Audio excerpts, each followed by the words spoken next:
Before the feasting ended and the torches burned low, before the bride ever stepped into the longhouse that would become her cage, the truth of her fate had already been carved into custom. The celebration was not about love. It was about possession, about bloodlines, about the brutal exchange of one family's daughter for another family's alliance. Astrid, the golden-haired daughter of a Norwegian chieftain, had been promised since childhood to a man she had seen only twice. A man whose reputation arrived before him like the shadow of an approaching storm. If you're drawn to the hidden corners of history where innocence meets iron tradition, subscribe. This isn't folklore sanitized for modern comfort.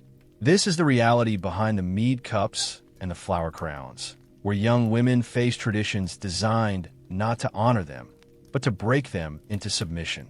Comment where you're watching from and stay with me. Because the wedding feast was not the beginning of her new life. It was the ending of everything she had been allowed to be. In the fjord-carved lands of 9th century Scandinavia, where mountains touched clouds and winters devoured hope, marriage was never a gentle affair.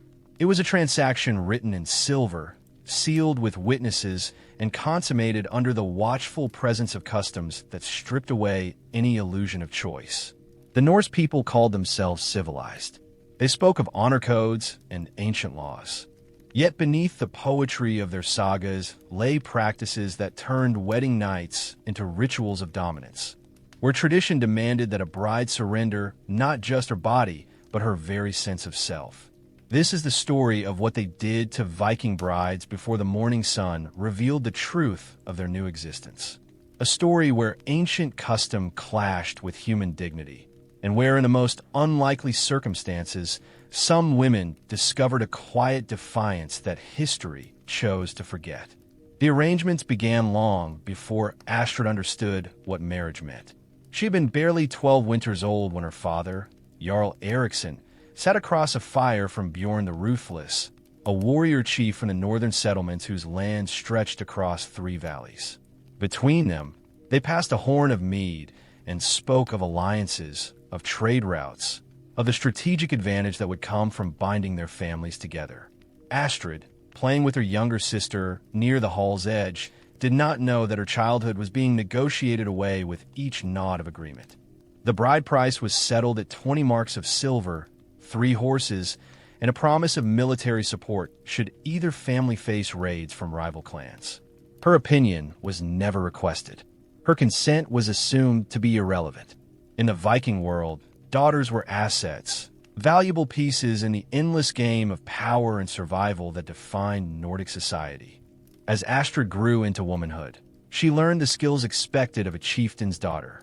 She wove intricate patterns into cloth, managed servants, learned the herbs that could heal wounds or ease the pain of childbirth.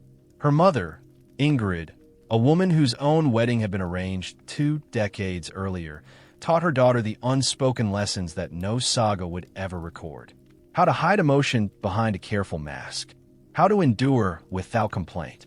How to survive in a world where a woman's value was measured by the sons she could produce and the alliances she could cement. During those years, Astrid sometimes watched the trading ships arrive in the harbor, their sails billowing with the promise of distant lands. She wondered what lay beyond the mountains, beyond the rigid structure of her existence. But such thoughts were dangerous indulgences, fantasies that could find no purchase in the reality of her predetermined fate. When she reached her 16th winter, word arrived that Bjorn had decided the time had come. The wedding would take place at the summer solstice, when the sun barely touched the horizon and the land remained bathed in perpetual twilight. Preparations began immediately. Astrid's mother pulled her aside one evening, her face drawn with an expression that mixed resignation and sorrow. The conversation they had was one that countless mothers had delivered to countless daughters across the centuries, a warning disguised as instruction. Ingrid spoke carefully, choosing words that would prepare without terrifying, though the truth itself was terrifying enough. She explained what would be expected on the wedding night, the rituals that guests would witness, the customs that could not be refused. Astrid listened in growing horror, her hands clenched so tightly in her lap that her knuckles turned white. This was not the romantic union celebrated in the poems sung by wandering skalds. This was something else entirely, something ancient and unforgiving. The weeks before the wedding passed in a blur of activity. Seamstresses worked day and night on Astrid's bridal gown, a magnificent creation of deep blue wool embroidered with silver thread and patterns that told the story of her family's lineage. A crown of wheat and summer flowers was woven for her hair. Her dowry was assembled. Carved chests filled with linens she had woven herself, jewelry passed down through generations, tools for managing a household. Everything was designed to display her value, to prove that Jarl Eriksson's daughter came to her marriage with proper wealth and skills. Yet beneath all this careful preparation, Astrid felt herself becoming increasingly invisible, transformed from a person into a symbol, a bridge between two families built from flesh and fear. The night before the wedding, according to tradition, belonged entirely to women. Astrid was taken to the bathhouse, where heated stones turned water into cleansing steam. Her mother and aunts gathered around her, performing the ritual washing that was meant to purify her for the transition from maiden to wife. They scrubbed her skin with rough cloths until it glowed pink, combed fragrant oils through her long blonde hair, painted her nails with a mixture of beeswax and plant dyes. The atmosphere should have been celebratory, filled with laughter and bawdy jokes about married life. Instead, a somber heaviness hung in the air. The older women knew too well what awaited her. Some had kind husbands who treated them with a measure of respect. Others had endured years of brutality sanctioned by custom and law. All of them understood that marriage in the Viking world was not about happiness. It was about survival, about producing legitimate heirs, about maintaining the complex web of obligations that held their society together. As the women worked, Astrid's grandmother, a woman so old her face resembled carved driftwood, spoke in a voice barely above a whisper. She told Astrid about her own wedding night 70 years earlier, when she had been married to a warrior who treated her like a possession to be used and discarded. She had learned to endure, to find small moments of peace in tending her garden, in raising her children, in the friendships she built with other women who understood her silent suffering. The grandmother reached out with a gnarled hand and touched Astrid's face gently. "Endurance is its own form of strength," she said. "They can take much from you, child, but your thoughts remain your own. Guard them carefully." Astrid nodded, though she did not fully understand. Not yet. Understanding would come soon enough, delivered in lessons no young woman should have to learn. The wedding day arrived with cloudless skies and warm sun, a blessing from the gods according to those who believed such things.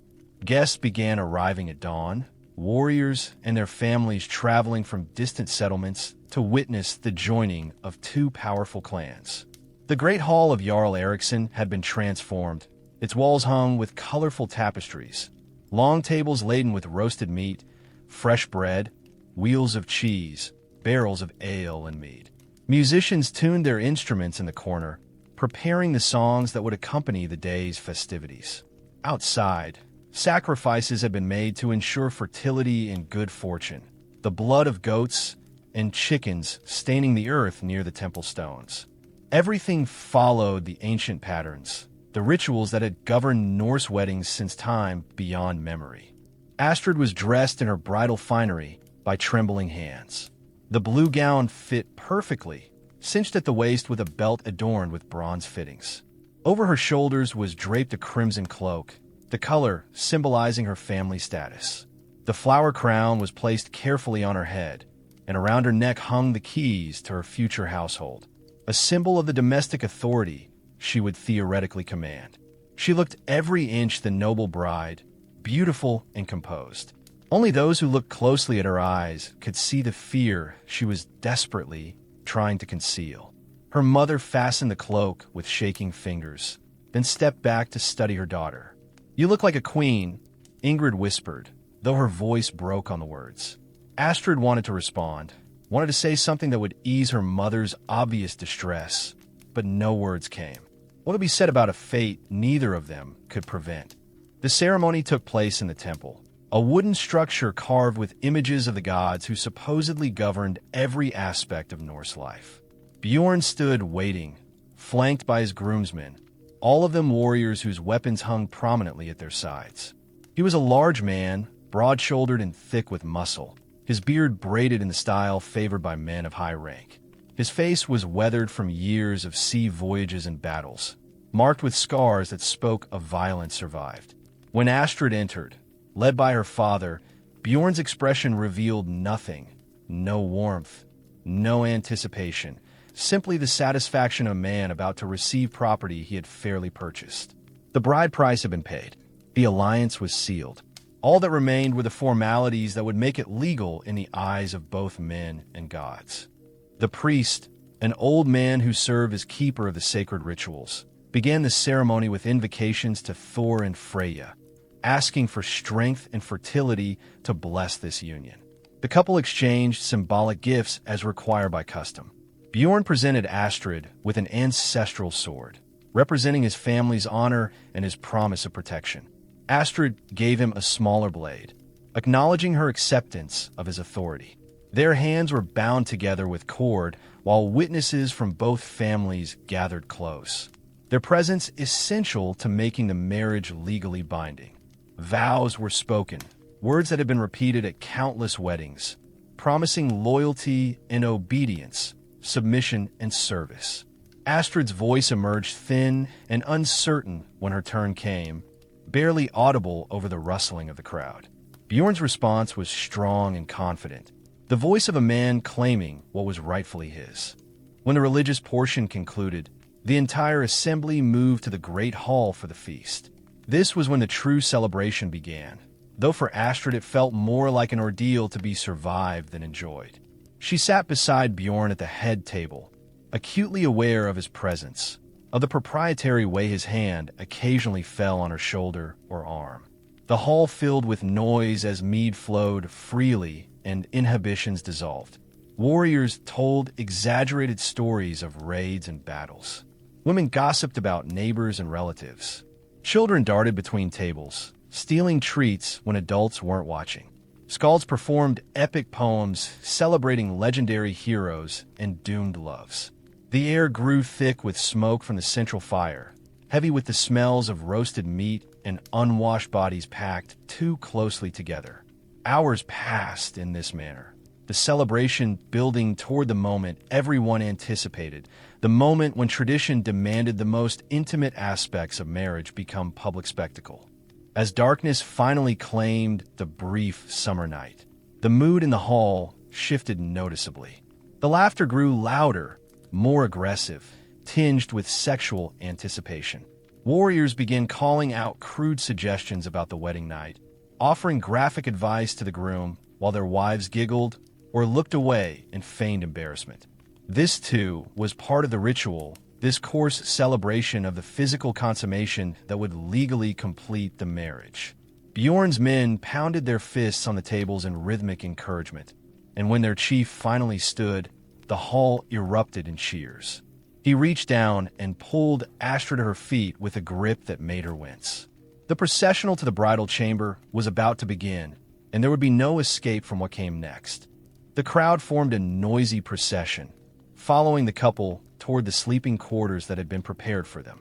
Unlike modern weddings where the couple is granted privacy immediately, Viking tradition demanded witnesses to ensure the marriage was properly consummated. This was not about trust or romance. This was about legitimacy, about making absolutely certain that any children born of this union could not later be questioned regarding their parentage.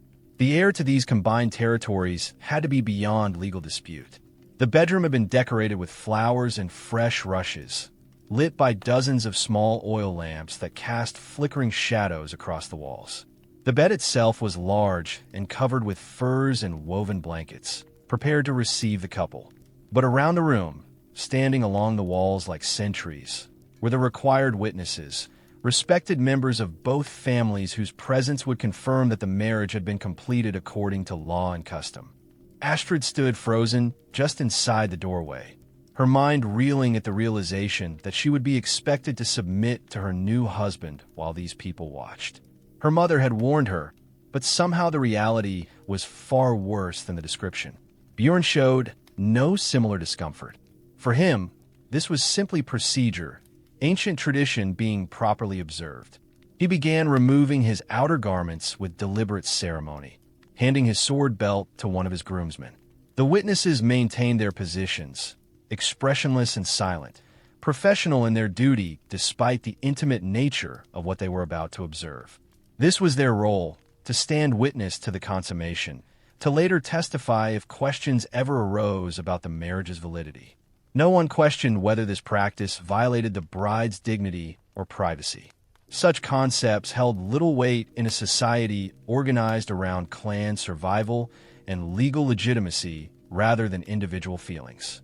What happened next was governed by customs so old their origins had been forgotten.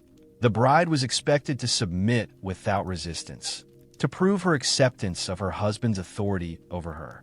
Any hesitation could be interpreted as grounds for annulment or accusations of unwillingness that might bring shame to her family. The witnesses watched with practiced detachment, their presence transforming an intimate act into a legal procedure, witnessed and therefore valid.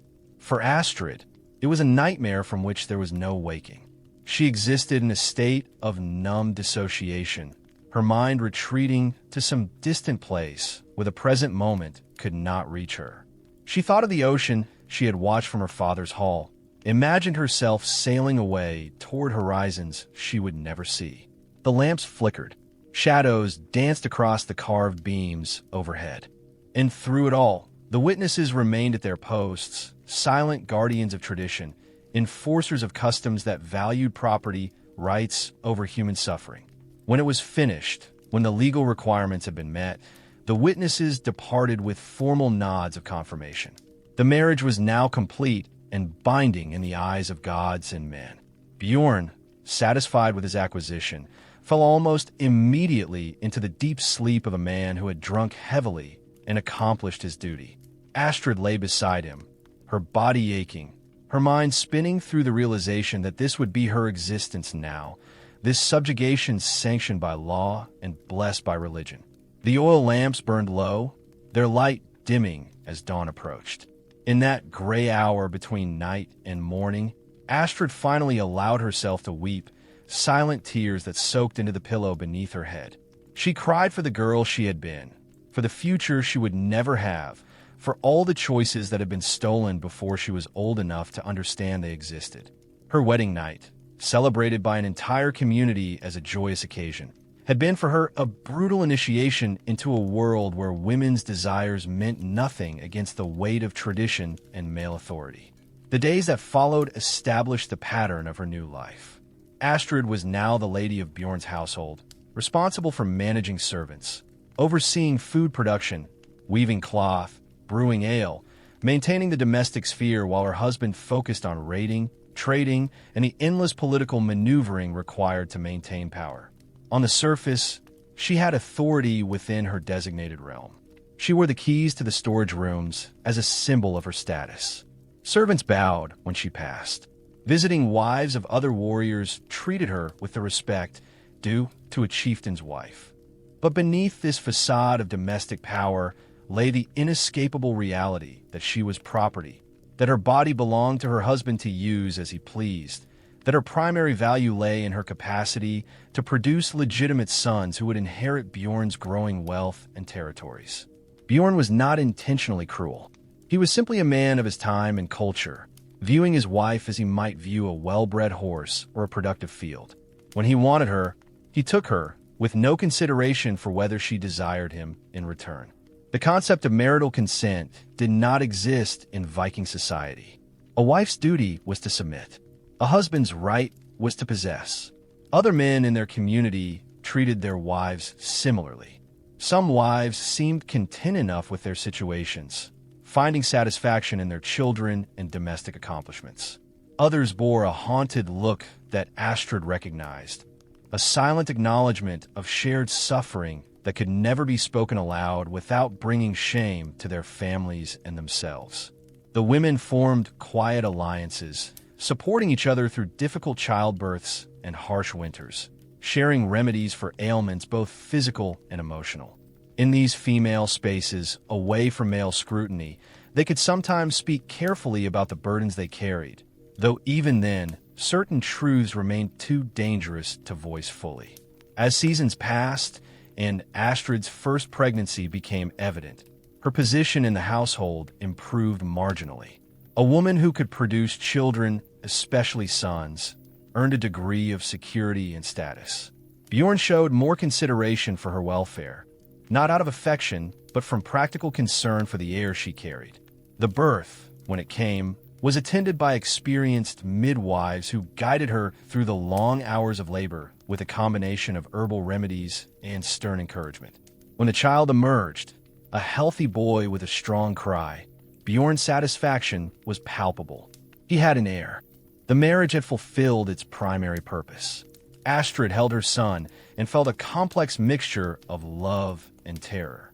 She loved this tiny creature with an intensity that frightened her. But she also knew that she had brought him into a world of rigid expectations and harsh realities, that her son would grow up to view women, as she was viewed, as property to be managed and used. The cycle would continue generation after generation, unless something fundamental changed in how their society understood power and human dignity. Over the years, Astrid bore 4 more children, 3 sons and a daughter.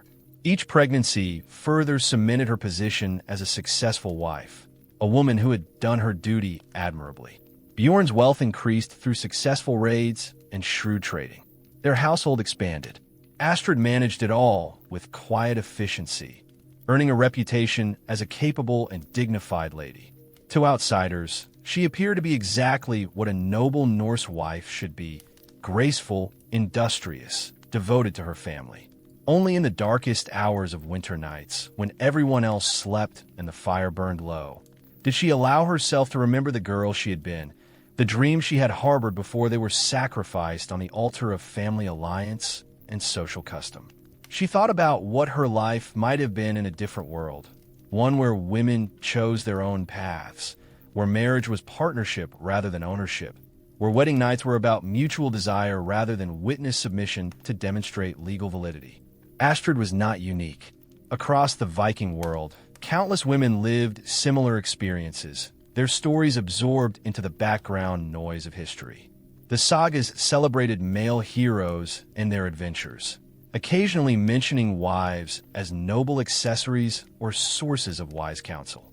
But the daily reality of women's lives, the accumulated small violences and large betrayals sanctioned by tradition, received little attention from the poets and historians.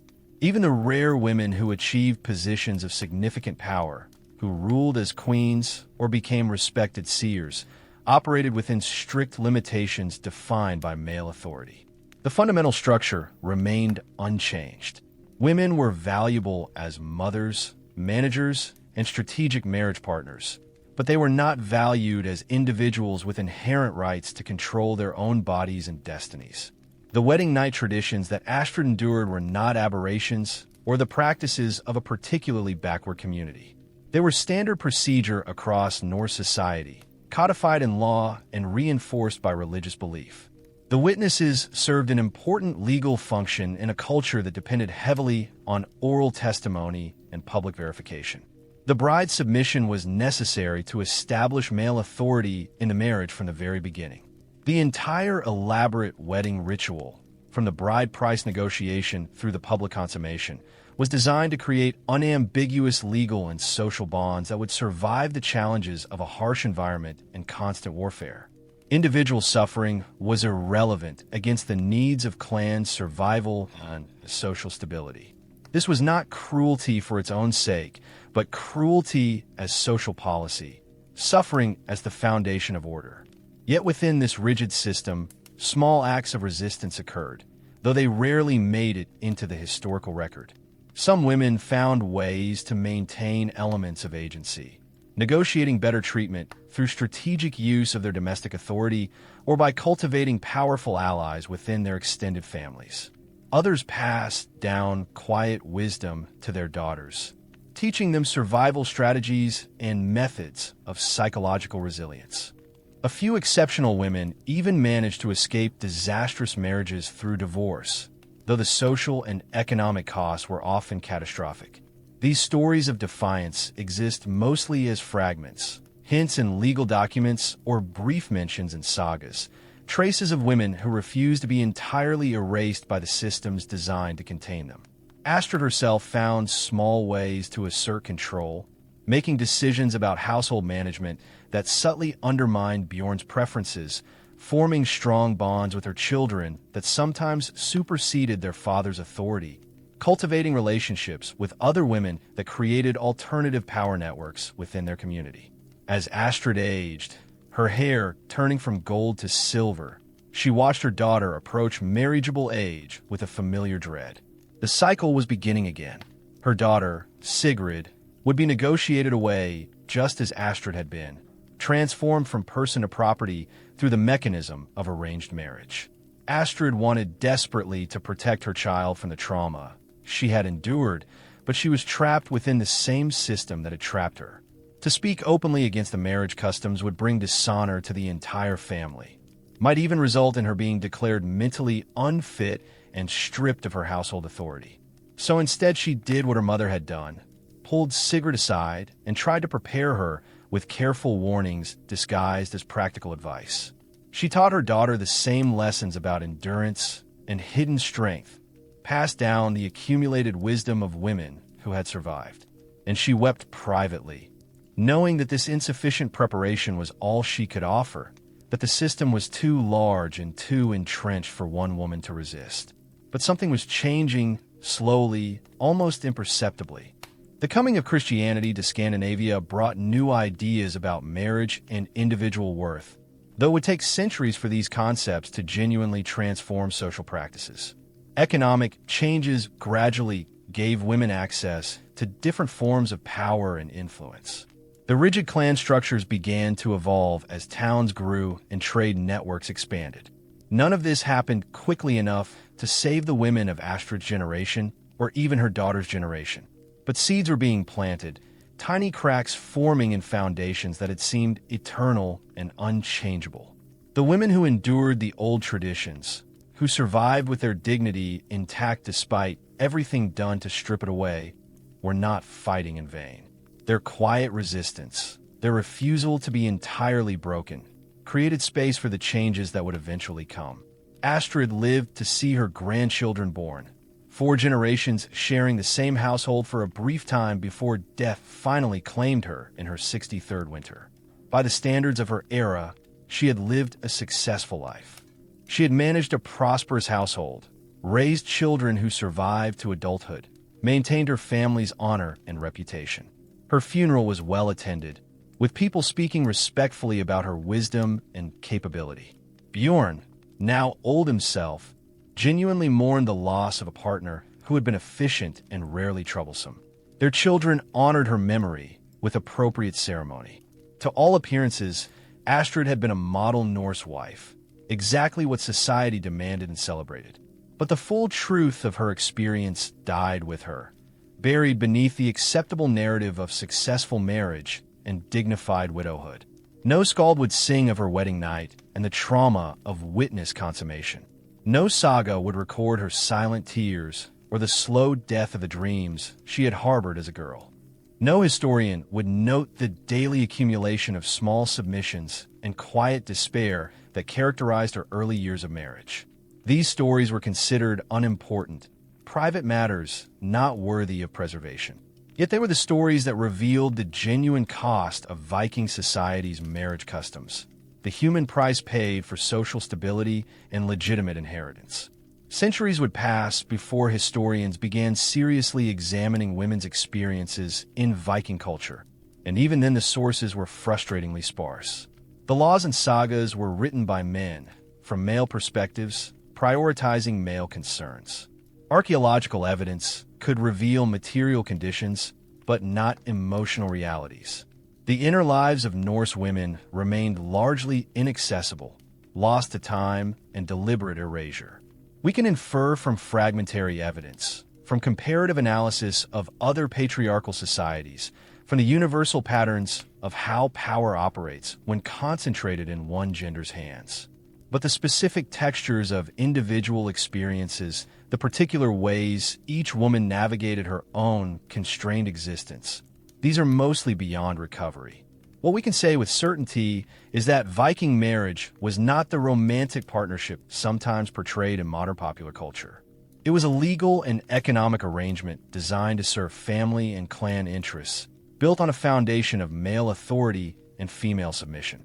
The wedding night traditions, particularly the practice of witness consummation, represented this power dynamic in its most brutal form, transforming intimate relations into public verification of ownership. Young women like Astrid entered these arrangements without meaningful consent, their bodies and futures negotiated by fathers and husbands as part of larger political and economic strategies. Some found contentment within these limitations. Others endured. A few resisted in whatever small ways circumstances permitted. All of them navigated a world that saw them as fundamentally less important than the men they served. The dark truth behind Viking wedding night traditions is not a truth about exceptional cruelty or unique barbarism. Vikings were not uniquely terrible in their treatment of women. Similar practices existed across countless cultures and time periods, taking different forms but serving similar functions: the control of women's sexuality and reproductive capacity, the establishment of clear lines of inheritance, the reinforcement of male authority as natural and divinely ordained. What makes the Viking example particularly striking is the contrast between the popular modern image of Viking society as somehow progressive or egalitarian and the documented reality of how marriage and gender operated in their culture.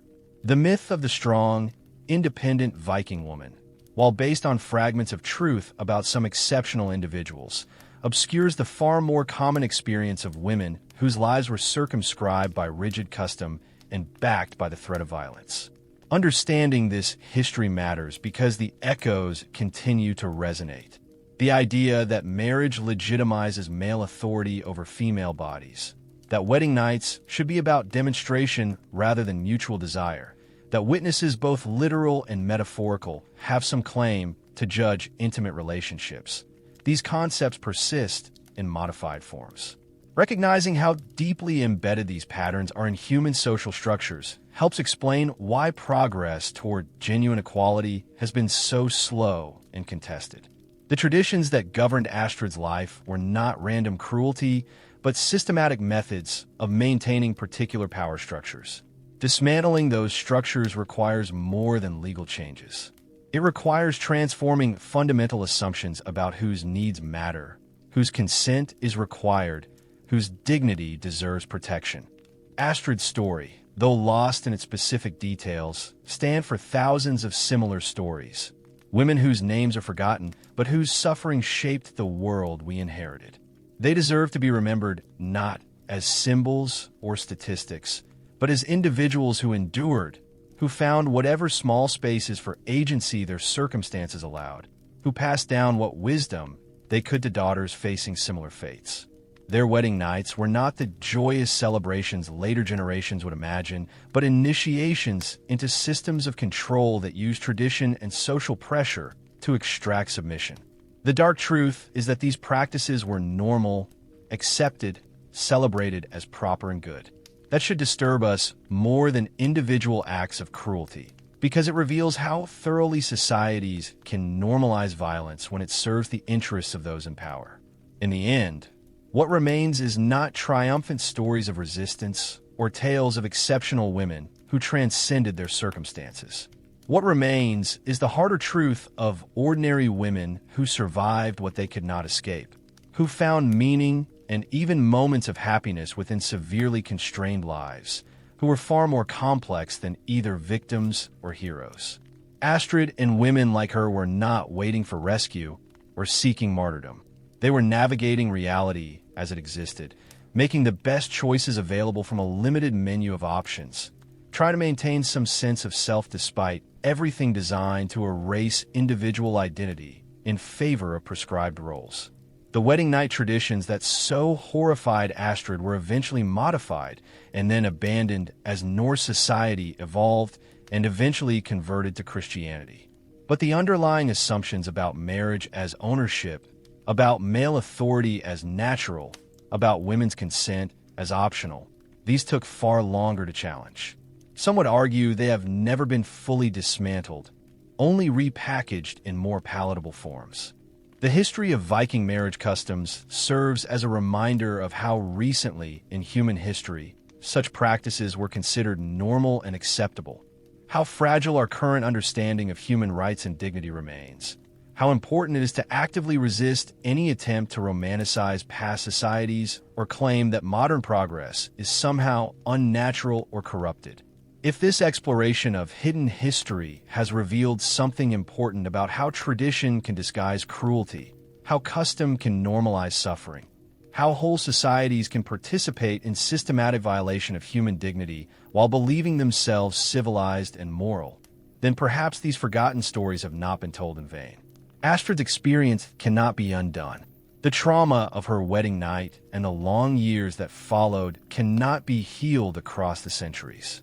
But remembering that such things happened, that real people endured them, that entire social systems were constructed to make them seem inevitable and right, this remembering serves as warning and inspiration both.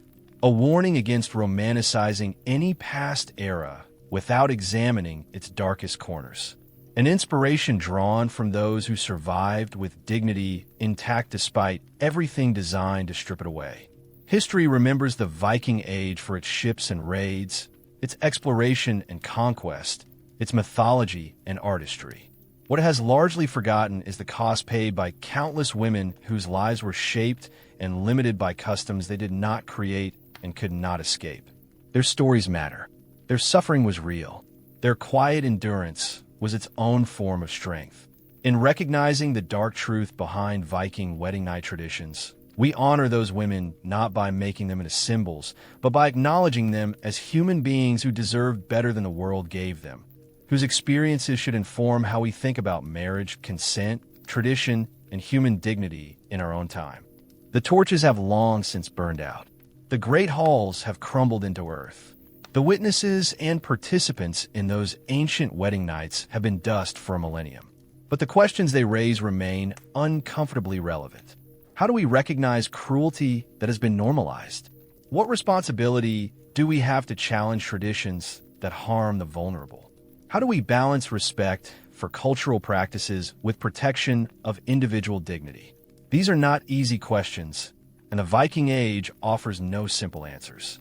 But in the story of Astrid and women like her, in the dark truth behind wedding night customs they could not refuse, we find a reminder that progress in human rights is never inevitable, never complete, always requiring vigilance and courage from those willing to name injustice, even when everyone else calls it tradition.